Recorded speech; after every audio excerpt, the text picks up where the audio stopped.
learning all the ups and downs of business, trying to order this and this is not going to arrive, or this is too expensive, I can't use this, and trying to sort out what business is possible to start out with. Because at the start we were like, yeah, we can do this, you can do this, and then before you know it, you haven't got enough chefs, but you've got 100 booked for lunch and that sort of thing, you know. This is The Crackling. I'm Anthony Huckstep. Taking things to the nth degree, nose to tail, and a more sustainable approach has become the mantra du jour. But for Simon Furley, implementing protocols and being creative in the kitchen to fulfil that kind of ethos is just one of the joys of the trade. Simon, how are you? Good, thank you. Very good.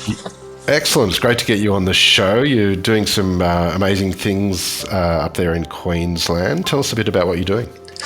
So it's a little restaurant called the Paddock up in Beachmont, so they're up in the hinterland there of the Gold Coast, and just cooking as hyper local as possible, nose to tail, sort of root to shoot cookery, just real nice, sort of honest, little bit a hint of fine dining, but also it's got a little rustic charm to it as well. That kind of hyper-local and nose-to-tail sort of approach has become a hallmark of what you're doing. What's some of the sort of challenges of taking that approach? Just basically limiting ourselves. So we'll come up with an idea for a dish or something like that, and you're like, no, we can't use that. It's not local. We can't use this. It's not local. So we don't buy hardly anything in, so everything is made from scratch, so we and all that sort of thing. So we don't buy any sauces, or we don't buy soy sauce, we don't use any sort of Asian ingredients, we don't add any. If we need to create umami or something like that, we do it all from scratch ourselves through fermentation and all that sort of thing. So for a chef, that sort of approach, what are the benefits for you, given that sort of you're restricting yourself, but does it have a positive effect on your creativity? 100%. Yeah, you just have to be creative every other day, just to sort of come up with, if you've only got one onion and that's all you can get is some just nice local onions, you just got to figure out a million ways to use those onions, So, and in all aspects. So, obviously, if there's bad weather, so I'm supposed to get watermelons on Friday, and if it rains too much and then the sun's come out, those watermelons have been spoiled, so I can't use those, and I've got to come up with something else which I've already got in store, and that sort of thing. Tell us a little bit about the region and some of the produce that you do have access to. So it's known as the Scenic Rim. So the Scenic Rim just behind the Gold Coast in the hinterland. It's 4,000 square kilometres of sort of mountain ranges, waterfalls and farm. It's well known for its dairy, so it's a really good dairy place, and also for its small little micro farms growing cattle, sheep, pigs as well, and and a lot of good veggies. You just mentioned pigs there. Do you have any sort of connections with the local pig farmers that you utilise through the Paddock? Yes, so I use a farm called Tomerup Farm. They're a multi award-winning pig farmers, and also they do lots of other stuff as well. But yeah, they're well known in the region and Australia as well. I talk to them every week for our pork and things like that. They do the milk-fed pork, so everything left over from their cows, which doesn't go to their little veal cows, then they feed to their pigs. So that so the milk-fed, biodynamically raised vegetable offcuts go to them. So they're pretty well looked after. What sort of impact does that sort of milk-fed, sort of pasture-raised pork, what does it have on the meat? It's very, you can see the fat which goes through the pork itself. You can see the lines, there's a sort of that marbling through it as well. It's very light, it's a very light meat. Sometimes you can look at it and get confused that it might be veal, because it's not like a strong pink, it's more like a whitish sort of color. And the pigs they have are generally all heritage breed, so British heritage breed. And then for the cooking as well, there's a lot of fat on it, so there's a lot of rendering down and that sort of thing. But we collect all that for other uses and stuff. Yeah, I want to explore sort of what you are doing to sort of use the whole beast there at the Paddock. But take us back to when you were young. Where did you grow up, and what sort of role did food play for you? So I grew up in a little town, a little well-known city in the UK. It's quite small for me, but known as Bath in the UK. So a little Roman city. Not that many restaurants there growing up. There's a lot of chains and that sort of stuff. growing up there, most of sort of my memories from food, I'd say, have come from my gran, my mum's mum. After school, we'd go to her house, and I'd sort of sit, and she'd make, she grew all her sort of potatoes and cabbages and all that sort of stuff in the garden. And then she cooked dinner. So that I remember that. I remember also there being quite a few slugs in some of my cabbages when I was a kid going through. I remember that well, and just thinking, oh, that's pretty gross. But yeah, and then also I remember sitting watching, it didn't really connect with me till years later, but I remember sitting watching every sort of Wednesday, Thursday, Friday at 6 o'clock in the evening. You'd have Heston Blumenthal In Search of Perfection on for about 30 minutes. And then I remember after that, it was like Ready, Steady, Cook. And then it would be something else. And it was like 2 hours of cooking every day, which she would watch and then I'd watch with her. But it never ingrained with me until years later. So yeah, that's sort of it. And then being younger, I remember one of my first food memories, I think, is when my mum, when me and my family, we went to Greece. I think I was about 6 years old, and I had swordfish for the first time with like lemon, loads of lemon over the top and loads of pepper. And I can still taste it now. And I just thought, what is that? Yeah. So yeah, I think that's probably my earliest food memory. What sort of led to a career in food? Was that something you'd always thought about? No, I wanted to be in school. I was looking at doing drama, and I wanted to become a stuntman. Wow. Yeah, I want to be a movie stuntman. So I did courses in martial arts and then gymnastics and drama and that sort of thing. And that was the plan. And then when I finished school, I was going to go to like this kind of, at the time, it wasn't so accessible to do stunts like it is now. You could just do it on YouTube now and start a career somewhere. Back then, you had to go to a sort of school in London, and it was like a stunt school, and it was expensive. And I remember my dad saying, "Nah, we can't afford that." So I remember just thinking, "Oh, okay." So I started washing up in a local sort of hotel. And I was washing up there, and I remember seeing all the chefs and chatting with them. And slowly, over the space of like a year, I just sort of start helping out here and there when a chef wouldn't turn up and things like that. And then about a year later, I was like, okay, I'll go to college. Got enrolled into college, into like doing 2 days a week at college, and then one night a week doing pastry at college, doing like a pastry masterclass. And then sort of started there, really. What were the sort of really important venues and people that you worked with as you started to build your career in Europe? So I worked at quite a few, starting at a few Rosetta restaurants around Bath, and then a Michelin star restaurant in Bath, and then went on to work at the Michelin star restaurant, the Olive Tree, which is now, I think, is Bath's only one Michelin star restaurant. Worked there for a while, and at the time I was under my head chef Nick Brody. He was a bit of a wild animal at the time. I'm not sure what he's doing now, but he was doing very well for the Southwest. But he was pretty an angry dude. I think that's one thing I learned, is I don't want to be that guy, to be honest with you. And then on that going through, I'd always wanted to travel. The main reason behind becoming a chef was hearing these other chefs who've been like, oh yeah, I've just come back from this, and I've just come back from this, and I've been working here, whether it be Sydney or they've come back from Japan, or they're just in a ski season in Switzerland. That always inspired me. And that's sort of where I was like, okay, well, if I become a chef, then I can get paid to travel, and then I get paid. Someone else is paying me to do their job, and I get, it's like on their money. They're paying me to go around the world, and then that's sort of where I sort of lined the two up. You spent quite a few years in Europe as a private chef. Do you have any stories of some of the experiences you had doing that? Yeah, plenty. So I basically, I thought what I'd do is I'll get my skill set down in the Michelin star restaurants, and then what I'll do is, because to get on most yachts or become a private chef, you need a bit of experience working in the Mediterranean. So I went and worked in a restaurant in Greece, in the south of Greece, for a year. In Civita. It was a beautiful 5-star hotel, a lot of English-speaking chefs, and I just worked there for a year as like a junior sous at the time. And it was just very simple Mediterranean-style food, just to get an idea of the region. And I wasn't entirely sure what I wanted to do, but I remember going down to the harbour and a chef coming off this huge 60-metre super yacht, and he came off and he had a cigarette and all that, and I was like, right, well, that's where I want to go next. That's the plan. Let's go on that. So I had a quick chat with him. I flew home like about 6 months later, and then I was just Googling what you need to work on a super yacht, or what you need to be in this finer, high-end industry. You have to have a qualification called a STCW, which is in English. In England, it's about £3,000 to do it, and you have to do that once a year. It's like a safety course you have to have to work on super yachts. Yeah, so you did this full on firefighter training and first aid training and all sorts of things. It's crazy. You go into like a shipping container, they set fire to it. You have to find your way out. It's pretty full on. So you do that, and then I was like, okay, now I'm qualified to do that. Let's go work in Europe.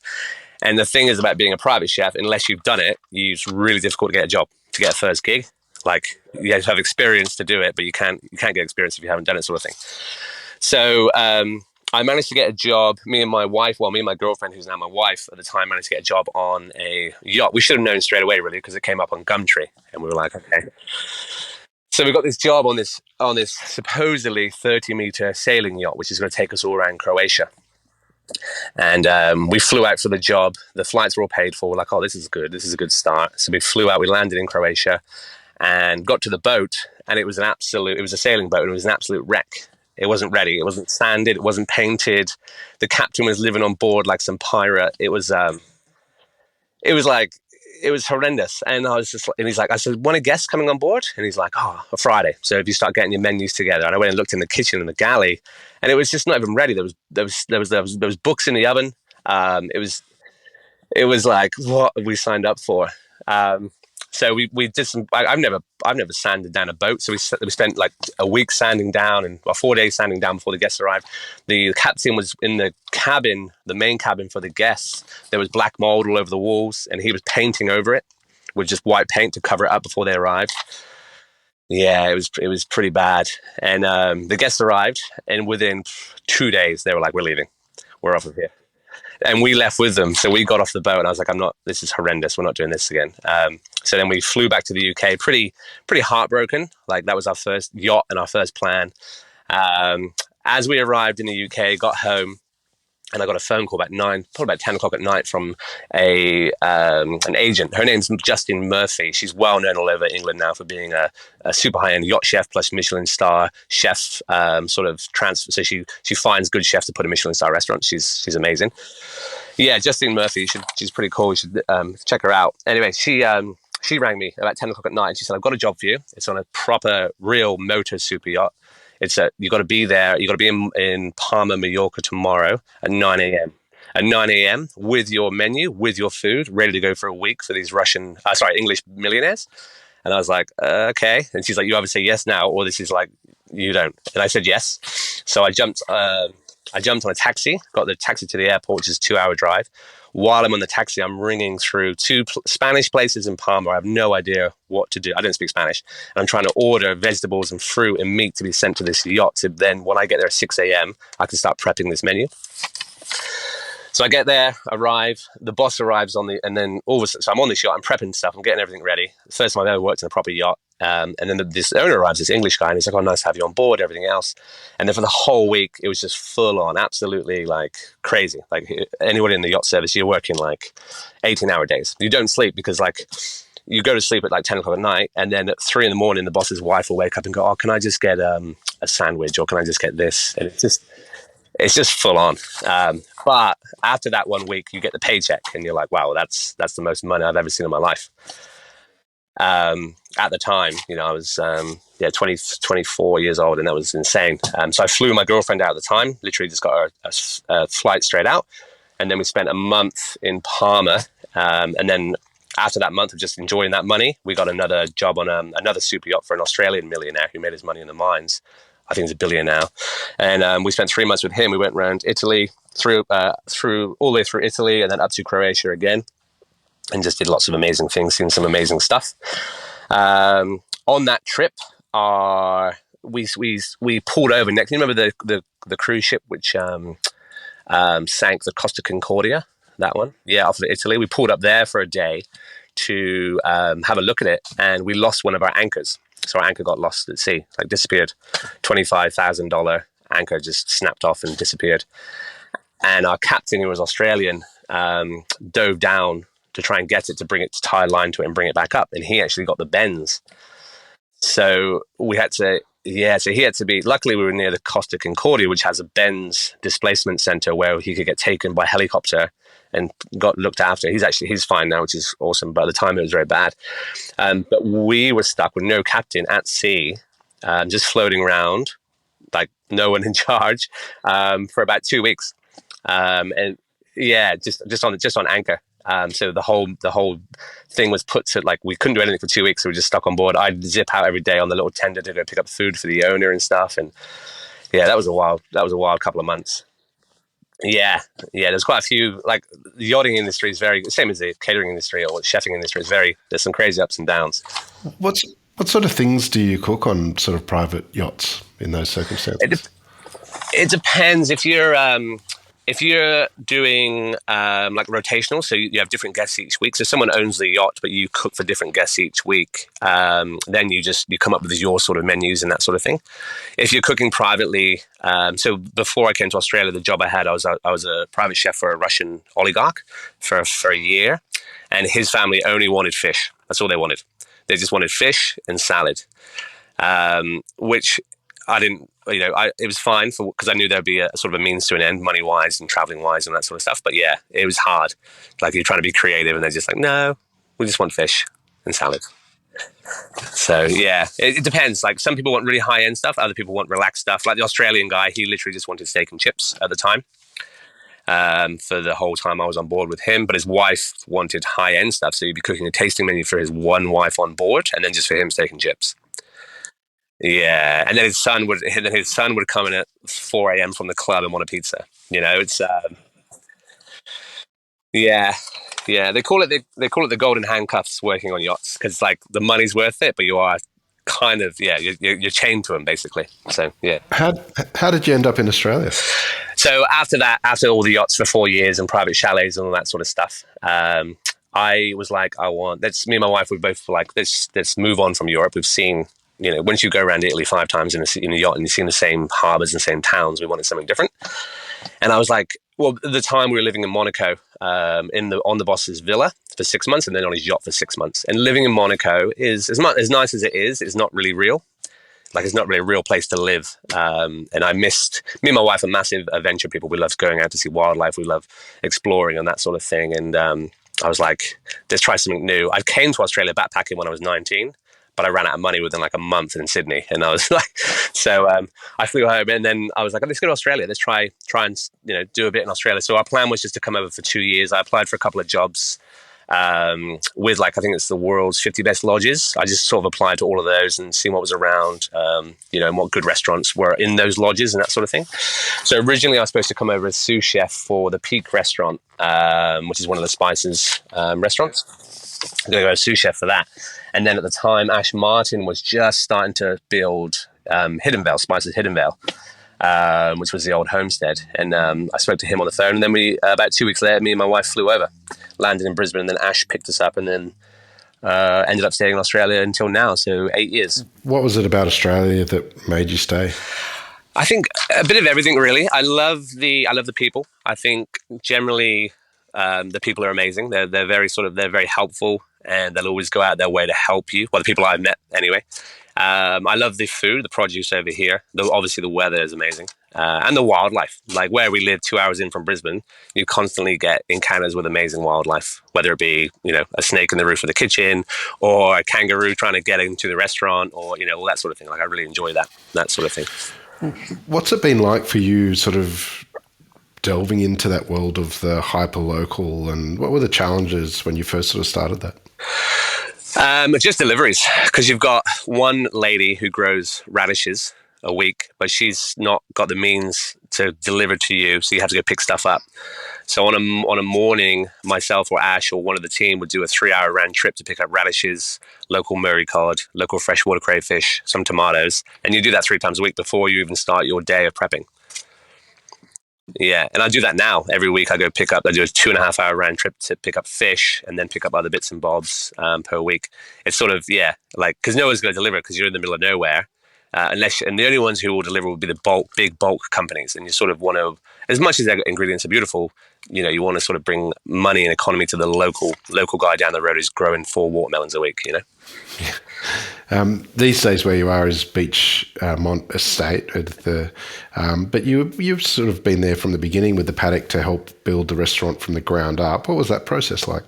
Yeah, it was good. Got there pretty much from the start. And Cam Matthews was there like a month or two before me, just as a sort of slip in before I started.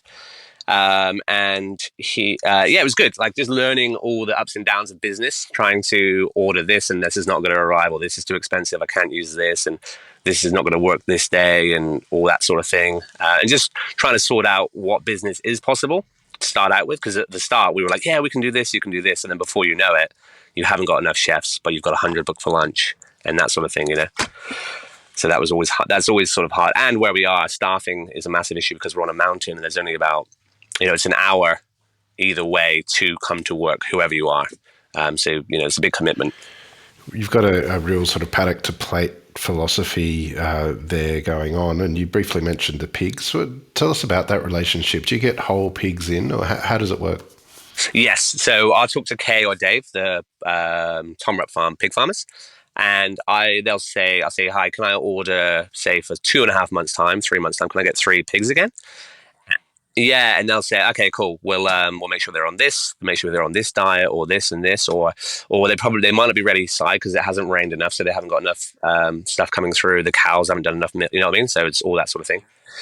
And then Dave will deliver, so he'll deliver 3 or 2 whole pigs. Generally, they're probably about 30 to 40 kilos a time, something like that, or sometimes a bit less. So they're about 2 years old generally when we have them. And then, they'll bring them in. We normally have them, so they normally take them straight to the abattoir. They'll go through the abattoir and then they'll pick them up the same day. And then they'll come straight to us, basically. That's the way they like to do it, so they know exactly what's happening with their animals. They hate the idea of dropping their animals off and leave them in there overnight. So they like to do it that day and then get the pigs to us that day. That's a very different way of ordering food months in advance. Is that a hard thing to juggle?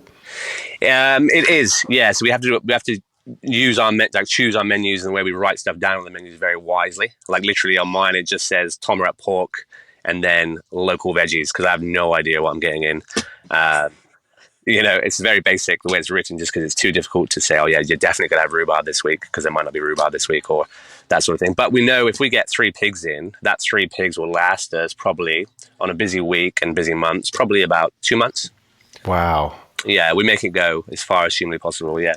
Well, take us through the process. What happens when you get the whole pig in, and what do you use the different parts for? So a whole pig will come in. We normally get it completely split down the middle in half just to make it easier for us.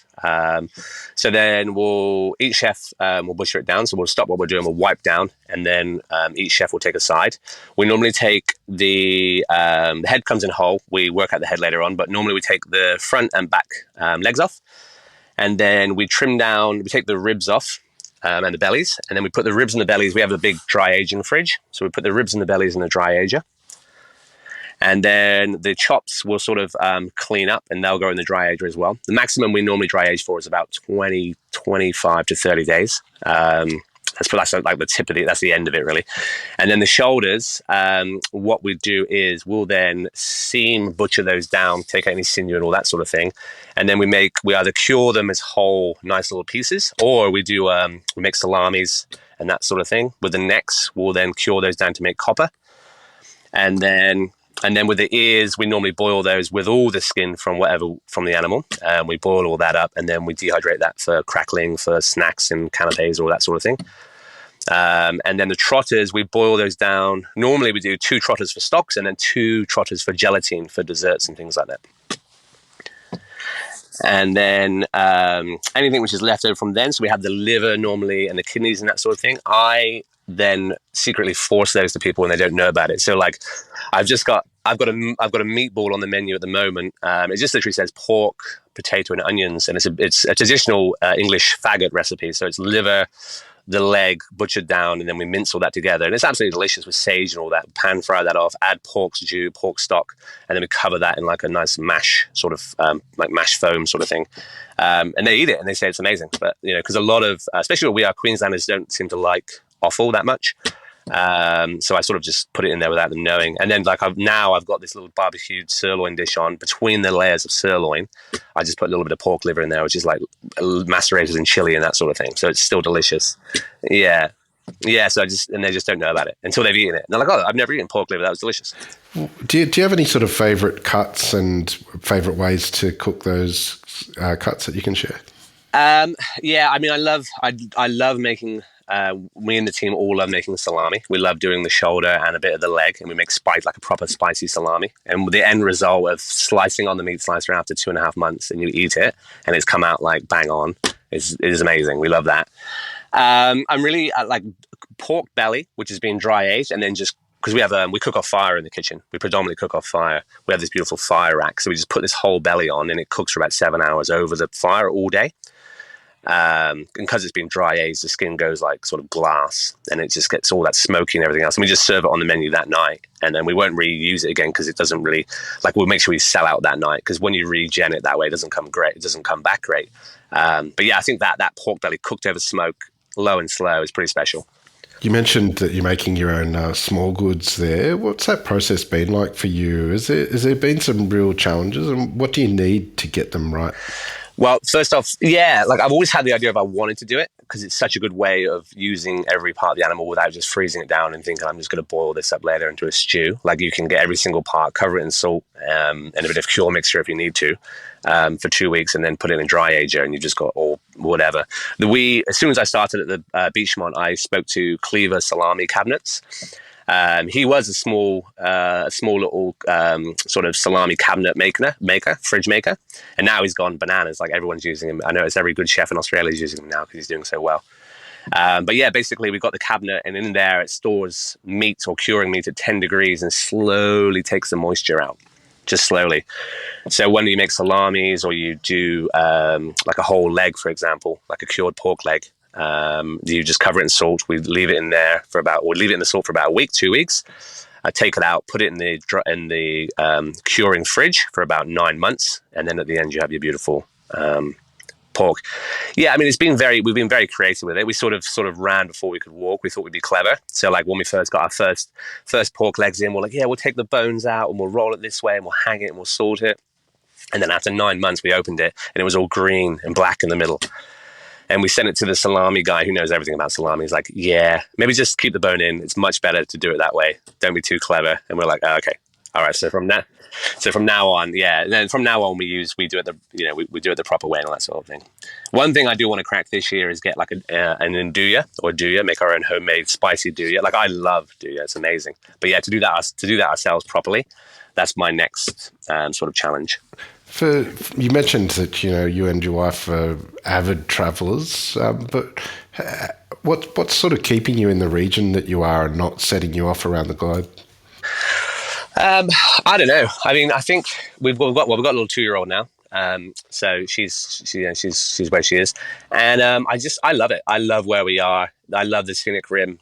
It's such an untapped resource. There's only a few good restaurants in the region, and there's so much diversity of food that we can learn and cook off, including all the native indigenous ingredients and that sort of thing as well, and all that sort of thing. So I don't know. It's so untapped. So I think I've got a few long-term plans and that sort of thing. But yeah, I just think there's so much scope, so much more I can do here.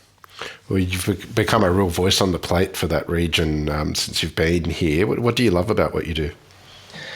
The creativity of it, I'd say. We just get to be so day in, day out. The way the menu, I've read the menu, I was saying earlier, it's very restrictive. It just says pork and everything else. On the top, we have, it's just called the Paddock menu, and the chefs just make it up on the day. So, yeah, so whatever we have, because what happens is to cut down on wastage. If we've got pork racks drying in the dryer and there's only one pork rack left, then we'll put that on the Paddock menu. So a guest can have a little bit of pork rack and they'll have another bit of pork and they can share it. So it's a share style tasting, but it's a great way to use up ingredients which would only, you couldn't use because it was just for one person or two people and that sort of thing. And then you get massively creative that way as well. So yeah, it's pretty cool.